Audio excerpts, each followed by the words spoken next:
So excited to be here with Lorena Pesantez, someone who is such a special human being, and she has a lot to share with us today on a topic I've never really heard before. The topic for today is womb energetics and the juiciness that comes from even those words together. Like you can kind of feel that in your body. And so we'll just start out. Welcome, Lorena.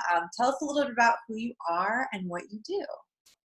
Hi, thank you so much for having me, Laura. I'm excited to be here with you. Uh, so I'm a sex and relationship coach, and I've been studying with the Tantric Institute of Integrated Sexuality, and it's been quite the amazing journey for me. And the reason I wanted to talk about womb energetics is it's not specifically related to the coaching I do, but it's kind of how I got into this coaching path. Uh, so yeah, I started to connect to my womb, and then things just started happening, and this coaching opportunity just called me, and I said yes, and it was all part of aligning with my core and with myself and with my womb, and yeah. What sparked this kind of like desire to go down that route? Like, to think like, oh, connecting to my womb. I do believe that is an innate desire, an innate like thing.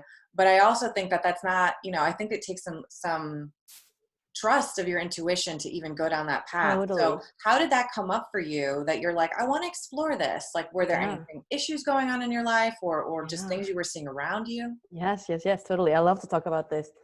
It's and 100% what you say. We're not like in this culture. It's not something that you think that is available or that you get called to. I did so much spirituality work, and it was all from a patriarchal sense, and it was kind of taking you more outside of the body than going in the body. Mm-hmm. And so what happened for me is I was in the path for a very long time, going to India, seeing a bunch of gurus, reading a bunch of books, going from teacher to teacher, always seeking. And then what happened for me is I had a son. I had my child.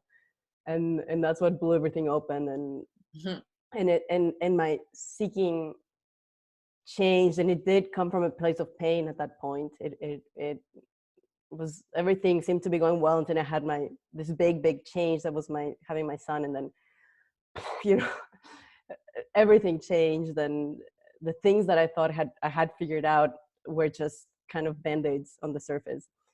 And yeah, I was kind of, I can say, in a depressed state. I wasn't diagnosed, it wasn't diagnosed depression, but it was a tough time. And that's when I started actually connecting with the pagan community. That's the witches that get together across the street and do full moon circles. That's how I started to get myself out of this state that I was in. I was stagnant and not moving forward, not moving out of it. And then slowly I started reading books, and it was a book. It was a book that mentioned the womb, and I was like, oh, I have a womb. Can I do this? And at the time, I couldn't even feel my body. I was pretty disconnected from my body. Even though I did a lot of yoga and I did a lot of meditation, I still didn't have a very embodied experience of my body, of parts of I could not feel my womb, and I could not feel a lot of my body parts in retrospect. And so I started working with it, and just noticing, just reading, and it took a long time. It's a practice. So I started Mm-hmm. doing a little bit of ritual, like connecting more, finding myself learning how to nourish myself and take care of myself. And like slowly I started to become more embodied. And then of course this coaching program that I did that was like completely changed my life. It landed on my lap and and I was called to do it, and I signed up and did it. And then it just kept deepening and deepening with the tantric approach of being in the body, going deep and staying deep and feeling. And This is an important, I think, place to also define what tantric is. It's a word that people assign different meanings to. So what yeah, is tantric? for sure. Yeah. Yes. Yeah, and it is a controversial word to use, and yeah, there's many different schools of thought. And what I'm referring to when I say tantric is the body of practices and philosophies that people have been using for thousands of years. Ancient wisdom. It, yes, yeah, it's ancient wisdom, and it's used just to come back to, and it's so the premise that I go with is that the body is holy, that it is here, that liberation is here now in the body, through the body. Yeah, Love that. yeah, that's You said other things that were really powerful that I think a lot of people can relate to. I've heard a lot of people say this is this notion of seeking, this notion of outside in, like you said. yes. And then also how motherhood blew everything open. Hmm. And I love that you said that, and it changed everything. And, you know, it sort of amplified this healing process. And so tell us a little bit about, like, how would you describe womb energetics and the healing that you experienced through it, which is what it sounds Yeah, like is why it's so yeah, powerful for you now. yes. Yeah, thanks for that beautiful question. Yeah, I can say with it started with reading, like you said, from the outside in, right? Because I was, yeah, I didn't have the inner guidance at that point, and so I started by reading books and learning a little bit about it. And there's information out there, and I can recommend books later if people are interested. But so I started reading about it and wondering, and it starts with noticing your menstruation phase, Mm-hmm. like for me. So what I started to do was just, because it's the most obvious thing, like you're bleeding, it's happening, like there's a very obvious change. So starting with that phase, and I just started to take just a little time for myself in those times, like, so it's a time that the energy of your womb, like, and biologically it's a time of introspection, of withdrawing, of kind of solitude and silence and connection. It's the your two hemispheres are the most connected in that time, Oh, wow. so you have the most access to information. Yes, so it's a time to receive information, guidance, and all of that. Mm. So if you're going to your job, if you're tending to your kids, if you're not allowing that time, like, it requires kind of stillness and time, and also rest. Like, your body's wanting you to rest. That's the biology and the energy. That's what they're requesting of you. Mm. In our Because we live in this patriarchal society, we'll have jobs, multiple jobs, kids, so much stuff. So, and that's how I was living. And I used to also have a lot of cramps and issues. Not, it wasn't too bad, but then I started to just add a little window. It doesn't have you, because you can't go. I couldn't just quit my job and say I'm going to Of take these days course. off because I'm bleeding. But I started to take, I'm going to take 10 minutes to just sit here and honor my menstruation. That's how it started for me. And Wow. yeah, What would very, you very. do in those 10 minutes? What did those 10 minutes look like? I would just relax and take notes, and I did. So I started finding a little bit of ritual, and it changed. It morphed every month. I don't think I ever came up with a very um, something that stuck forever. But what I would do is I would just, like, I got myself a stone that I would only pull out when my period came, and I would get my journal. So I would just try to have I would try to do some journaling, because I was very interested in the information, in receiving the guidance and all of that. So Very cool. yeah. So I would mostly sit down with my journal, and also, and then as it evolved, and as I get better at listening to my body, it became into just asking, what do I need right now? What do I And That it's is such usually, an important question and such an important notion to yes, just ask your body, what yes, does my body need right now? exactly. Yeah, you can Gosh, just I love ask. You can just ask. So now it's more, and now a couple of years later, it's much more evolved, and I have actually arranged my life so that I can be more gentle with myself in so those days. smart. And yeah, yeah, These are really powerful points you're making. So I think it's important to recap. So what you said was you just started, well, even backing up just a little bit, you talked about being connected to your body. Mhm. and more embodied. And I can't tell you how often I hear women say that they don't feel connected, like they don't, and so what you just gave us were just some really powerful practical nuggets of how to get started, right? So it's like, just notice your period, just take time. I love that you said, I mean, that just really sticks with me, how you're like, the hemispheres are the most connected, is that what you said, or the most communicated? Yeah, the two hemispheres of the brain. Yeah, they're the most in communication at that time. And it's so cool too, because as women, we are receivers, right? So it's like by design. Hmm. And so you're taking that time to notice and to really give yourself space for some sort of some peace and some slowing down, but also to tap into this information that you can have access to more so during this time. That's a powerful point. So okay, so then in terms of, you know, this is something that I just know, like, I've been asked so much because I say things like, just, you really want to learn to feel your body. You want to learn that communication, listen to your body. But there are people, or not but, and there are people, and there are phases, right? Because I remember a phase where I also didn't know how to feel my body. I didn't even know what that meant. I was like, okay, weirdo, like when someone would say that to me. If I were to ever hear that, like, what does that even mean? And now it's like I wouldn't know any other way to live. So with this way, with this transition into embodying yourself more fully, presence, paying attention, where does the womb come in? Like in terms of, I mean, for me, when I think of womb, I think creation, I think play, Hmm. but I guess like how can someone tap into the energetics of their womb? Yes, awesome, perfect. Yeah, let's go there. So the I'll just continue with my story. So I started with the menstruation phase, and that was, it was kind of an on or off, right? So I would do the menstruation phase, and then the rest I would just try to watch what was happening, but still it wasn't very obvious.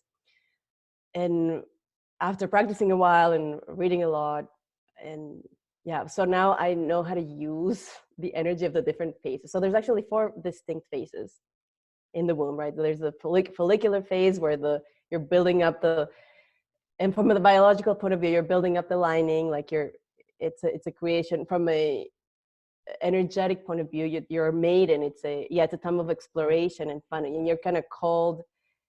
It's a time to try new things and to So explore, and it's like the cool. world is open to you, and you're just like exploring and saying yes to things. And then we can go back and talk about how to use those a little more. But so then the next phase is the ovulation phase.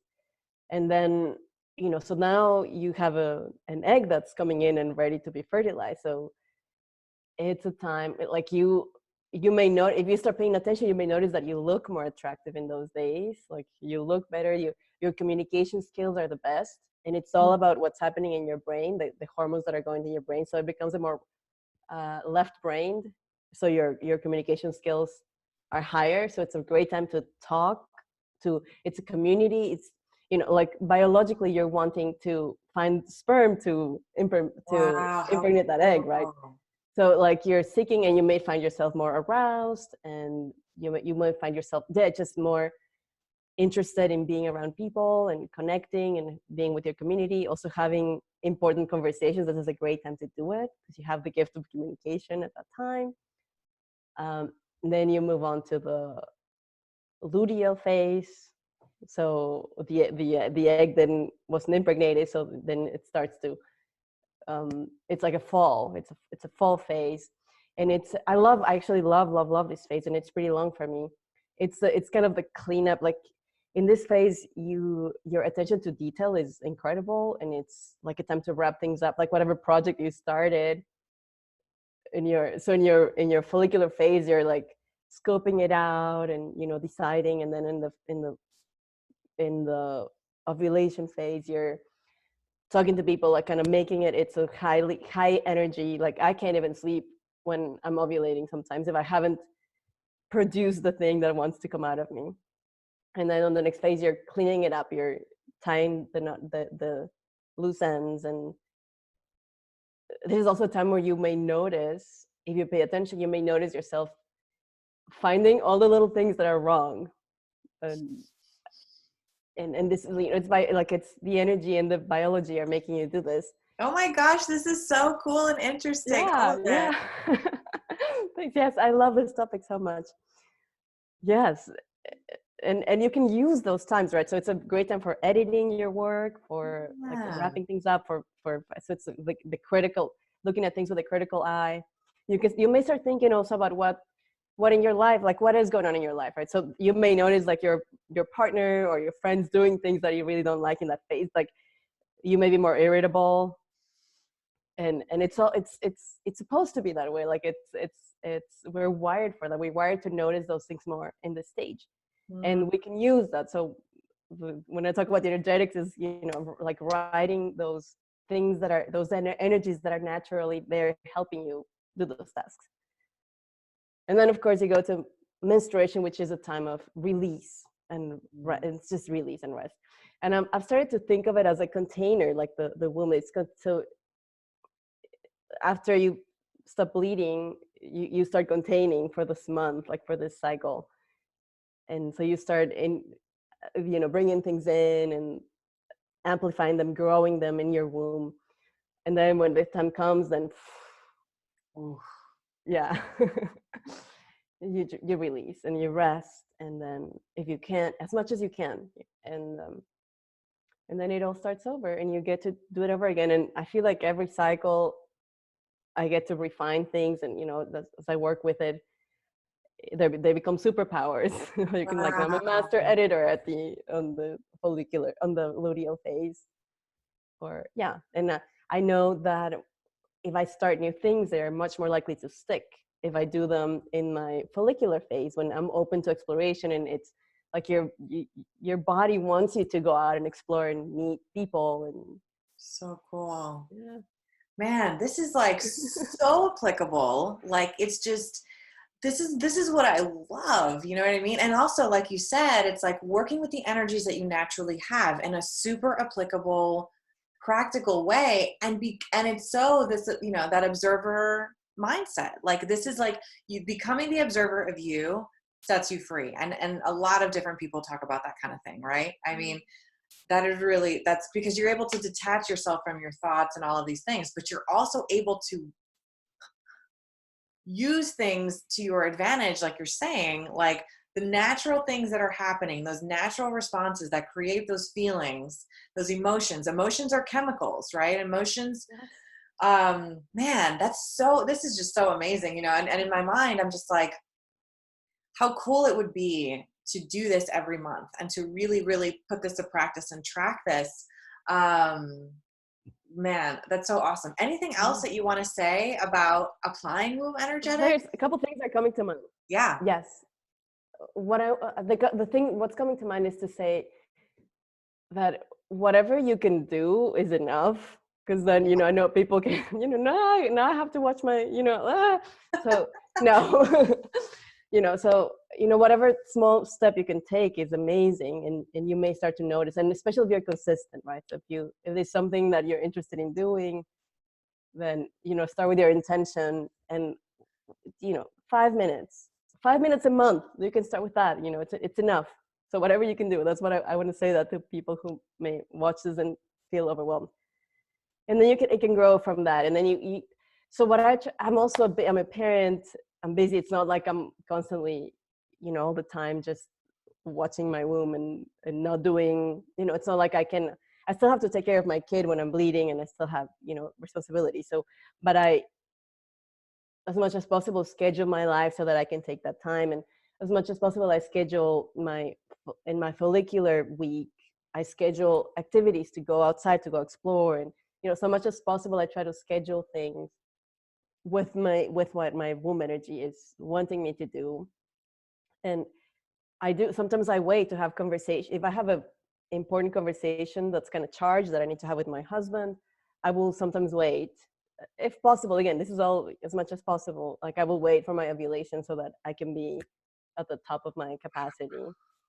Or if I were going to go ask for a raise, or if I were going to, you know, have some kind of collaborative meeting with coworkers or with partners, I would attempt to wait for this time, or as much as possible. It's a continuum, so it's like there's a peak when the egg comes out of the ovary, but it's a continuum. So I just try to watch for those when I schedule my life. That's as far as applying. And I want to say one more thing as far as applying, that I don't want to leave this out, because if you don't have a physical uterus, you still can leverage the energy of the womb. And I want to say that for anybody that doesn't, although I don't have experience because mine is in my body, but everything I read and all the teachers I talk to, you can still leverage or use and connect to the energy of the womb that's very much still there in that part of your body. So important for you to put that out there. Thank you. Yes. What an integrated human being. Oh my goodness. Thank you so much for all of that. I mean, I kind of like can't wait to rewatch it. I can't wait to apply it. Like, I can't wait to look at a calendar and just like map it out. I mean, so I'm very excited by this and by what you brought to us today, for so many reasons. And honestly, like, I think that you simplified something that was really like, like when you say, in case you're overwhelmed, I mean, yes, absolutely do a little bit, but I kind of feel like you really simplified things. So thank you so much for that. How can people find you, if they want to work with you or if they want to learn more and just talk to you? Yes, thanks for asking. So I'm Lorena Pesantez, and you can just message me on Facebook or add me as a friend or find me through Laura. Perfect. And do you have any offerings coming up that people might want to know about or Yes. anything like that? Yes, I do. For the last week of March and the first week of April, I have five spots for completely free 60-minute sessions with me. And those Awesome. are highly customized, just to talk about whatever is most important to the individual and to give them something. And that's those 60 minutes. It should be an amazing experience for them. And then out of those, one will get a very special offer to do continued one-on-one coaching with me for an incredible price. Amazing. And this is like all things sex, relationships, womb, kind of like feminine energy, like exploration, that kind of stuff, right? Thanks for bringing that up. Yeah, so anything sex related, relationship related, and it can be relationship to parts of yourself. A lot of people, relationship to your body, relationship to the womb. We can talk about the womb, whatever. I also love talking about authenticity and purpose. So if that's something that's in people's minds, I'd love to talk about those and Makes help. sense. Yeah. Yeah, it makes sense. I mean, just going into like creation and how you help people. I love that. Well, thank you so much for being with us today. And I'm going to tag Lorena in this post, but also, if later on you're watching this or if you want to connect to her through me, that's fine too. She's like me, just friend her, send her a message and get the conversation going because she's got a lot to share. So thank you again. Thank And you so maybe much. we'll have you back sometime soon. So That's awesome. I'll see you guys later. I'll go ahead.